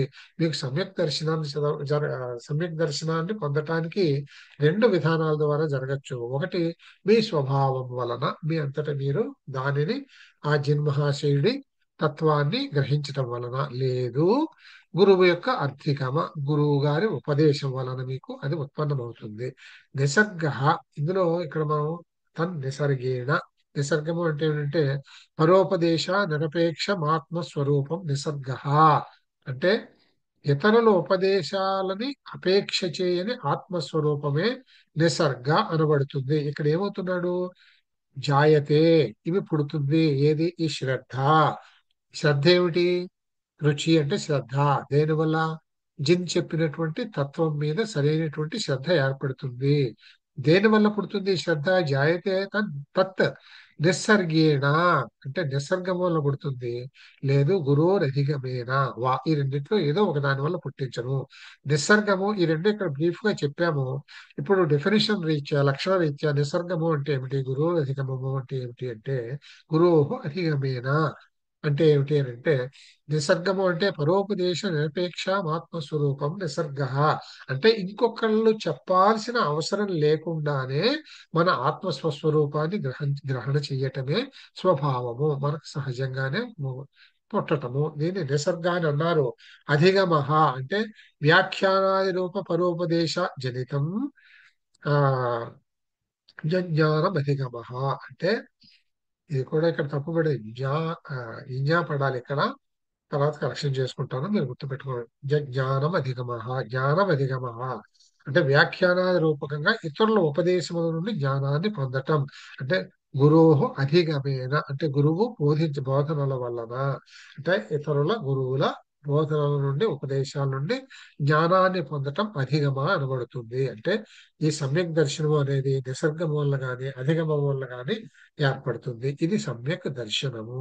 సమ్యక్ జ్ఞానము అంటే ఏమిటంటే, ఏన స్వభావేన జీవాదేహ పదార్థాః వ్యవస్థితస్తేన స్వభావేన, ఇక్కడ చూడండి, స్వభావేన మోహ సంశయ రహితత్వో నావగమః సమ్యక్ జ్ఞానం. అంటే ఏ స్వభావం చేత రూపాత్మకంగా జీవాది పదార్థాలు వ్యవస్థితమయ్యే ఉన్నాయో ఆ రూపంతోనే మోహము భ్రమ సంయమరహితమై దాన్ని అర్థం చేసుకోవడమే సమ్యక్ జ్ఞానము. అంటే మనం చెప్తాం కదా, రూప నామరూప, నామరూప సహితమైనటువంటిది మనది భ్రమ విజ్ఞానం. అది నామరూపాల్ని పరిత్యజించి వాటిని పక్కన పెట్టి యథార్థ స్వరూపాన్ని గ్రహించటమే జ్ఞానము అని చెప్పాం. వీళ్ళు అదే చెప్పారు, ఏ స్వభావం చేత రూపాత్మకంగా జీవాది పదార్థాలు వ్యవస్థితమై ఉన్నాయో, ఏ స్వభావం అంటే వాటి యొక్క లక్షణాలు ఉన్నాయో ఆ రూపంతోనే, అంటే నామరూపాలు, మోహము సంయమరహితమై అంటే అదే యథార్థమనేటటువంటి భ్రమ నుంచి బయటపడి వాటితోనే సంగత్వాన్ని పొందేటటువంటి లక్షణాన్ని నుంచి తప్పించుకొని దాని యథార్థ స్వరూపాన్ని అర్థం చేసుకోవడమే సమ్యక్ జ్ఞానము అని చెప్పారు. సో మనం ఇక్కడ సమ్యక్ ఆ దర్శనమైంది, సమ్యక్ జ్ఞానమైంది. తర్వాత ఇంకా ఏం చెప్పారంటే, యథావస్థిత తత్వానాం సంక్షేపాది విస్తరణ వా యో యః అవబోధాస్తమత్రాహు సమ్యక్ జ్ఞానం మనీషిణః. ఇక్కడ ఏం చెప్పారంటే, తత్వాలని వాటి అవస్థల యొక్క అనురూపాలని యథా, ఇక్కడ చూడండి, యథా అవస్థిత తత్వానాం అంటే తత్వాలు ఏ విధంగా అయితే యథాస్థితి ఉన్నదో, తర్వాత అంటే తత్వాలని వాటి అవస్థల యొక్క అనురూపాలని అంటే ఉన్నది ఉన్నట్లుగా యథార్థ కనిపిస్తున్నటువంటి రూపాన్ని యథావిధిగా, సంక్షేపంగా గాని సంక్షేపాత్ విస్తరణవా, సంక్షేపంగా గాని విస్తారంగా గాని ఎక్కువగా దాన్ని అధ్యయనం చేయటం. సంక్షేపంగా గాని విస్తారంగా గాని తెలిపే బోధనలు ఉంటాయో వాటినే విద్వాంసులు సమ్యక్ జ్ఞానం అంటారు. ఈ విధంగా కూడా చెప్పారు అన్నమాట. అంటే గురు బోధనల వల్ల వచ్చేటప్పుడు ఇది అప్లై అవుతుంది, స్వభావకంగా వచ్చేదానికి ఇది అప్లై కావాల్సిన అవసరం లేదు. వీటిని సమ్యక్ జ్ఞానం అని అంటారు. ఈ సమ్యక్ జ్ఞానం అనేది మళ్ళీ 5 విధాలని చెప్పారు వీళ్ళు. తత్ జ్ఞానం, ఆ సమ్యక్ జ్ఞానం అనేది పంచవిధం. ఇది ఏం చెప్పారు ఇందులో వరుసగా చెప్పుకొచ్చాడు. మతి, శృతి, ఇలా ఇలా ఉన్నాయి. ఒక్కొక్కటి మనం చూసుకుని వద్దాం. మొత్తం ఇక్కడ 5 విధాల్లో మళ్ళీ ఒక్కొక్క దాంట్లో కొన్ని కొన్ని విధాలు ఉంటాయి. ఈ 5 విధాలు ఏమిటి, అందులో ఉండేటువంటి ఉపవిధాలు ఏమిటి అనేది కింద చూద్దాం. మొట్టమొదటిది మతి. ఇక్కడ మతి. రెండోది శృతి. మొదటిది మతి. మతి చూద్దాం. మతిలో మళ్ళీ 4 విధాలు ఉన్నాయి. అవగ్రహము, ఈహ, అవాయ, సాధారణ. ఇది మతి అనేటువంటిది. రెండోది శృత. ఇందులో మీకు వరుసగా ఇవే ఉంటాయి. శృత, అవధి, మనోపర్యాయము, కేవలము. ఇవి ఉండేటటువంటి 5 ఏంటంటే మతి, శృత, తర్వాత అవధి అంటే లిమిట్ అన్నమాట. అవధి, మనోపర్యాయము మనసుకు సంబంధించి కేవలము అనేటటువంటి 5 భేదాలు ఉన్నాయి. ఇందులో మతి అనే దాంట్లో మళ్ళీ 4 భేదాలు ఉన్నాయి. అవి కూడా మెన్షన్ చేశాము ఇక్కడ. ఈ మిగతా 4 భేదాలు ఉన్నాయి. ఇవి నేను కొంచెం కొంచెం విస్తృతంగానే రాశాను. మీకు రేపు జరిగే పరీక్షకి ఇన్ని డీటెయిల్స్ అవసరం లేదు. మనం ఉన్నదంతా తెలుసుకుంటున్నాము. ఇందులో ముఖ్యంగా మీకు కూడా పరిచయం ఉన్నట్టుగా అనిపించేవి మాత్రం వరకు సరిపోతాయి అనుకుంటాను. మీకు రేపు ఉస్మానియా వల్ల ఎంట్రన్స్ టెస్ట్ వరకు. తర్వాత సమ్యక్ ఇంకే చూశారు లేదో మీరు, వీటి విధానాలు డీటెయిల్స్ ఇక్కడ చెప్పలేదు నేను. సమ్యక్ చరిత్ర. ఇక్కడ సమ్యక్ చరిత్ర మూడింటల్లో మనకి సమ్యక్ దర్శనము, తర్వాత ఇది సమ్యక్ జ్ఞానము, సమ్యక్ దర్శనము, సమ్యక్ చరిత్ర. చరిత్ర అంటే మన ప్రవర్తన. ఆ తర్వాత సంసరణ కర్మోచ్యతావద్యతస్య శ్రద్ధానస్య జ్ఞానవత పాపాగమన కారణ క్రియాని వృత్తి సమ్యక్ చరిత్రం. అంటే లోకమందు ప్రవర్తన యొక్క కారణ స్వరూపమైన కర్మలు నశించిపోగా, ఇదనమాట. అంటే మనం కర్మాల్ని నశింపు చేసుకోవాలనే కదా అంటాం. కర్మాలు అంటే పాప పుణ్యాలు రెండు కూడా కర్మాలే. ఈ రెండింటిని కూడా పోగొట్టుకోవాలి, మనం కర్మరాహిత్యాన్ని పొందాలి. ఉద్యతమైన శ్రద్ధావంతుడు, జ్ఞానవంతుడు అయిన పురుషుని యొక్క పాప మార్గం నందు కొనిపోయే క్రియల నుండి నివృత్తి పొందటమే సమ్యక్ చరిత్ర. సమ్యక్ చరిత్ర, చరిత్ర అంటే మనం ప్రవర్తన అని చేసుకున్నాం. ప్రవర్తన పొందటం అంటే ఏమిటంటే ఈ ప్రవర్తన యొక్క కారణ స్వరూపమైన కర్మలు నశించిపోగా, మనం ప్రవర్తన కోసం అంటే మనం చేసేటటువంటి కర్మలను బట్టి మన ప్రవర్తన ఉంటుంది. దానికి కారణం ఏమైతే ఉంటుందో అటువంటి ప్రవర్తన మనం మనం ఆ అనుసరించేటటువంటి ప్రవర్తనకి కారణాలు, ఆ కారణాలను కలిగించేటటువంటి కర్మలు ఏవైతే ఉన్నాయో అవి నశించిపోయిన తర్వాత వారిని మనం శ్రద్ధావంతుడు అని అంటాము, జ్ఞానవంతుడు అని అంటాము. ఈ ఈ పురుషుని పాప మార్గమునందు కొనిపోయే నివ- క్రియల నుండి నివృత్తి పొందటమే సమ్యక్ చరిత్ర. మళ్ళీ ఈయన పాప మార్గంలోకి వెళ్ళేటటువంటి కర్మలు, క్రియలన్నా కర్మలన్నా ఒకటే ఏవైతే ఉన్నాయో వాటి నుంచి నివృత్తి, విడుదల పొందటమే సమ్యక్ చరిత్ర. అంటే అన్ని కలిపి మొత్తానికి ఈ ఈ జీవన్ మరణ చక్రంలో నుంచి బయటపడేటందుకు కారణమైనటువంటి కర్మల్ని నివృత్తి చేసుకుని జ్ఞానాన్ని పొందటమే, శ్రద్ధని పొందటమే. వీళ్ళకి శ్రద్ధ అంటేనే జ్ఞానం, జ్ఞానాన్ని పొందటమే. తర్వాత ఆ ఆ పొందటమే సమ్యక్ చరిత్ర. అంటే సరైనటువంటి స్వభావాన్ని కలిగి ఉండటము అని చెప్పారు. ఇక్కడ దీనికి విశదీకరణగా ఏం చెప్పారంటే ఆ సర్వథా సర్వథావద్యయోగానాం త్యాగాశ్చరిత్రముచ్యతే కీర్తితం తదహింసాది వ్రతభేదేన పంచథా. అహింసాను అహింస, సూనృత, అస్తేయ, బ్రహ్మ. ఇది చూడండి, బ్రహ్మచర్య, అపరిగ్రహాః. ఇందులో వీళ్ళు మన వేదంలో ఏం చెప్పారో అదే చెప్పారు. పాపాలతో పాటు వాటికి సంబంధించిన అన్ని సంబంధాలను, విషయాలను త్యజించడమే చరిత్ర. సర్వార్థావత్ ఆ అయోగానాం అయోగ్యానాం త్యాగ చరిత్రం ఉచ్యతే. చరిత్ర అంటే ఏమిటంటే ఈ పాపాలతో సంబంధించిన అన్ని సంబంధాలని సర్వార్థ సర్వథావత్ ఎల్లప్పుడూ, అంటే అన్ని విధాలైనటువంటి సర్వథా అన్ని సంబంధాలని, విషయాలని త్యజించటమే చరిత్ర. త్యాగ చరిత్రం ఉచ్యతే. ఇది అహింసా భేదాలచే 5 విధాలు. కీర్తితం తత్ అహింసాది వ్రతభేదేన. అహింసా వ్రతము మొదలైనటువంటి భేదాల వలన ఇది 5 విధాలుగా కీర్తితం చెప్పబడింది. అవి ఏమిటి అంటే అహింసా శూన్యతాస్థేయ బ్రహ్మచర్య పరిగ్రహ. మన దగ్గర ఏదైతే చెప్పారో అదే చెప్పారు చూడండి. అహింసా శూన్యతాస్థేయ బ్రహ్మచర్య అపరిగ్రహ. ఈ 5 ఏమిటో కూడా మనం చదువుకున్నాం యోగ దర్శనంలో. ఇప్పుడు మళ్ళీ దాని గురించి డీటెయిల్స్ ఏమి అక్కర్లేదు. అహింస తెలుసు, శూన్యతం తెలుసు, అంటే అమృతం ఆడకపోవడము, అస్థేయము దొంగతనం చేయకపోవడం, బ్రహ్మచర్యాన్ని పాటించడము, అపరిగ్రహము స్వీకరణ అనేది చేయకపోవటము, ఏది కూడా ఆశించకపోవటం, గ్రహించకపోవటం. ఈ 5 మహావ్రతాలు లోకమందు అక్షయ పదాన్ని సిద్ధింపచేస్తాయి. అక్షయము అంటే మోక్షము. మహావ్రతాని లోకస్య సాధయంతవ్యయం పదం ఏతాని సమ్యక్ దర్శన జ్ఞాన చరిత్రాన్ని మిలితాని. మోక్ష కారణం న ప్రత్యేకం. సమ్యక్ దర్శనము, సమ్యక్ జ్ఞానము, సమ్యక్ చరిత్ర కలిసియే మోక్ష కారణం అవుతాయి, కానీ విడివిడిగా లేవు. అంటే వీటిని మీరు విడిగా చూడడానికి అవకాశం లేదు.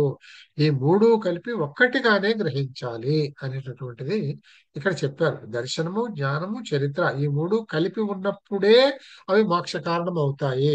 అంతేగాని సరైన చరిత్ర లేకుండా, అంటే సరైన ప్రవర్తన లేకుండా ఈ రెండు ఉన్నందువల్ల మోక్షం రాదు. ఈ మూడు కలిపి ఉన్నప్పుడే మోక్షం వస్తుంది అనేది మన ప్రత్యేకమైనటువంటి సిద్ధాంతం. జైన తత్వ మీమాంస ద్వితత్వాలు. ఇందులో ఏం చెప్పారంటే జైన తత్వ మీమాంసలో తత్వాలు 2 విధాలుగా చెప్పారు. వాటిని జీవాలు, అజీవాలు అన్నారు. అంటే ప్రాణాలతో ఉన్నవి, ప్రాణాలు లేనివి. సంక్షేప సంక్షేప తస్తావత్ జీవా జీవాఖ్య త్వే తత్వే స్తః. సంగ్రహంగా సంక్షేపత, సంగ్రహంగా సంక్షేప తత్వ తత్వాన్ని, జీవ అంటే జీవము అజీవము ఆఖ్యము చెప్పబడింది. ద్వే తత్వే స్తః. సంగ్రహంగా జీవము అజీవము అని 2 తత్వాలుగా చెప్పబడ్డాయి. జీవము అంటే బోధాత్మకో జీవ, జ్ఞాన స్వరూపమే జీవము. జీవము అంటేనే జ్ఞాన స్వరూపము. జీవుడు జ్ఞాన స్వరూపుడు. ఇది ఎంత దగ్గరగా ఉంటాయో చూడండి ఆస్తికవాదానికి. కేవలం హింసని పరిగ్రహించడానికి మాత్రమే ఇవి వచ్చాయి అన్నమాట. జ్ఞాన స్వరూపుడు. జ్ఞానాది భేదాన్ని బట్టి జీవులలో అనేక భేదాలు ఉంటాయి. మన జ్ఞానాన్ని బట్టే మనుషుల, జంతువుల, పక్షుల, మరొకట అనేటువంటి ఉంటాయి. ఇది జీవములు. అజీవ, అజీవ అంటే అబోధాత్మకస్త్వ జీవ.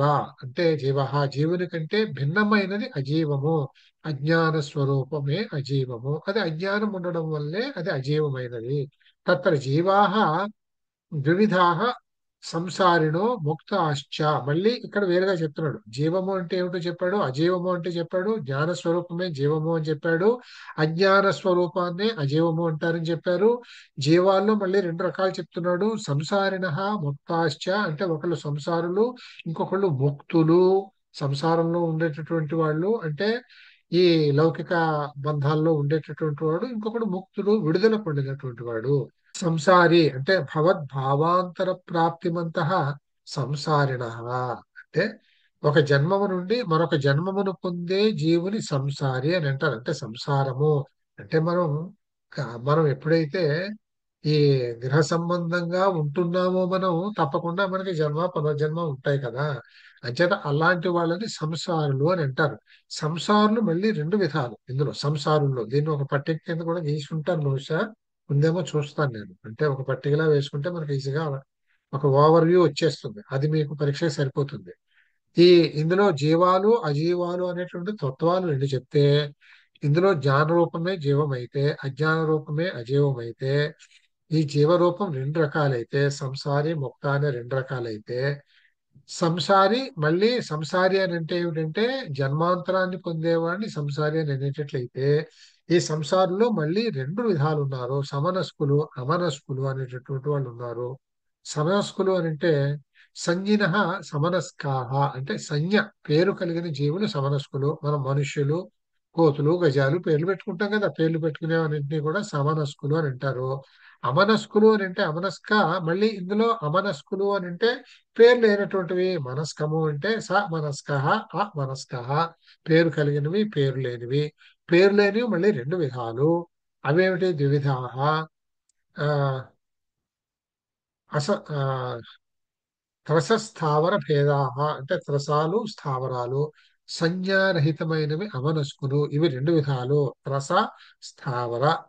మళ్ళీ ఈ అమనస్కాలు అనేటటువంటి పేర్లు లేనటువంటివి, సంజ్ఞారహితమైనవి, ఇవి రెండు విధాలుగా ఉన్నాయి. త్రస, స్థావర అంటే త్రస, స్థావర. ఇందులో మళ్ళీ ఈ త్రస అంటే స్థావర అంటే ఏమిటో చూద్దాము. ఈ త్రసలో నాలుగు విధాలు ఉన్నారు మళ్ళీ. ఈ త్రసజీవి, త్రసలు అంటే అమనస్కుల్లో ఒక తెగ. ఇందులో నాలుగు రకాలు ఉన్నాయి మళ్ళీ. ఇవేమిటంటే ద్వీంద్రియ, స్పర్శ రసనేంద్రియాలు కలిగినటువంటివి. స్పర్శ ఉంటుంది వీటికి, రసనము ఉంటుంది. ఇవి శంఖము, గండలోకము, శుక్తి, కృమి అంటే క్రిములు అన్నమాట. ఇవన్నీ కూడా ఇన్సెక్ట్స్ గురించి చెప్పారు. వీటికి ఏముంటుందంటే స్పర్శ ఉంటుంది, రుచి ఉంటుంది అని చెప్పారు. తర్వాత త్రీంద్రియాహ, ఇవి మూడేసి ఇంద్రియాలు ఉన్నటువంటివి. ఇవి త్వక్క రసన ఘ్రాణేంద్రియాలు. పిపీలకాహ, యూక అంటే చేమలు, పేలు, ఇటువంటి చిన్న చిన్నటువంటి విషయాలు అనమాట, జీవాలు అనమాట ఇవి. ఇవి త్వక్ రసన ఘ్రాణేంద్రియాలు ఉంటాయి వీటికి. తర్వాత చతురింద్రియ, త్వక్ రసన ఘ్రాణ చక్షువు, నాలుగు ఇంద్రియాలు కలిగినవి. దంశ, మశక, భ్రమర మొదలైనటువంటివి. వీటికి నాలుగేసి ఇంద్రియాలు ఉన్నాయి. తర్వాత పంచేంద్రియాలు, త్వక్ రసన ఘ్రాణ చక్షు శ్రోత్రాలు కలిగిన మనుషులు, పశువులు, పక్షులు ఎట్సెట్రా. స్థావరాలు ఐదు. స్థావరాలు అని అంటే పృథ్వీ, జల, తేజ, వాయు, వనస్పతి అనేది ఇక్కడ చెప్పారు. ఇందులో ఇప్పుడు మీకు అర్థమైంది కదా, నేను చెప్పిన అమర స్కూల్లో రెండు విధాలు. అందులో త్రసల గురించి మనం చెప్పుకున్నాం. ఇది నేను ఇక్కడ సంక్షిప్తంగా ఒక ఇది వేసాను చూడండి, అర్థం అవడానికి, గుర్తుండటానికి. తత్వము, ఇది జీవము అజీవము. జీవము అంటే జ్ఞాన స్వరూపము, అజీవము అంటే అజ్ఞాన స్వరూపము. జీవము రెండు రకాలు: సంసారి, ముక్తము. పునర్జన్మాను సహిత, పునర్జన్మ ఉండేవాడు సంసారులు, లేనివాళ్ళు ముక్తులు, జీవన్ముక్తులు అన్నమాట. ఈ సంసారంలో రెండు రకాలు: సమనస్కులు, అవనస్కులు. సమనస్కులు అంటే పేరు కలిగిన వాళ్ళు, అవనస్కులు అంటే పేరు లేని వాళ్ళు. ఇందులో త్రస, స్థావరాలు. త్రసలు అంటే నాలుగు రకాలు: రెండు ఇంద్రియాలు కలిగినవి, మూడు ఇంద్రియాలు కలిగినవి, నాలుగు, ఐదు ఇంద్రియాలు కలిగినవి. స్థావరాలు పృథ్వీ, జల, తేజ, వాయు, వనస్పతి, పంచభూతాల్లాగా అన్నమాట. ఇది ఈ విషయం మనము ఇందులో చెప్పుకుంటే సరిపోతుంది తత్వాల గురించి. జ్ఞానం, జైనులు చెప్పిన తత్వాలు ఇవి. తర్వాత ఏమో పొద్గలము. ఈ పేరు కూడా చాలా సార్లు పరీక్షల్లో వస్తుందండి. స్పర్శరస గంధ గంధ వర్ణవంత పొద్గలాహ కేచ ద్వివిధాః అణవః స్కంధాశ్చ. కాలము, కాలము కూడా ద్రవ్యము. మనం ఈ పదార్థ జ్ఞానంలో అంటే ఆ, మనం చదివినటువంటి న్యాయ శాస్త్రంలో, వైశేషికాల్లో చదువుతాం. కాలం కూడా ఒక ద్రవ్యమే. పదార్థాల్లో కాలాన్ని కూడా చెప్పారు అక్కడ. తర్వాత కాలస్యానేక ప్రదేశత్వాభావేన ఆస్తికాయత్వ భావే అపి ద్రవ్యత్వం అస్తి, ద్రవ్యత్వము అస్తి. ద్రవ్యము అంటే ఏమిటో ఇక్కడ చెప్తున్నాడు మళ్ళీ. నెక్స్ట్ వీక్ కాదు గురువు గారు, ట్వంటీ కాదు ఫోర్త్ కదా, నెక్స్ట్ 25th సార్ మాకు పరీక్ష 25.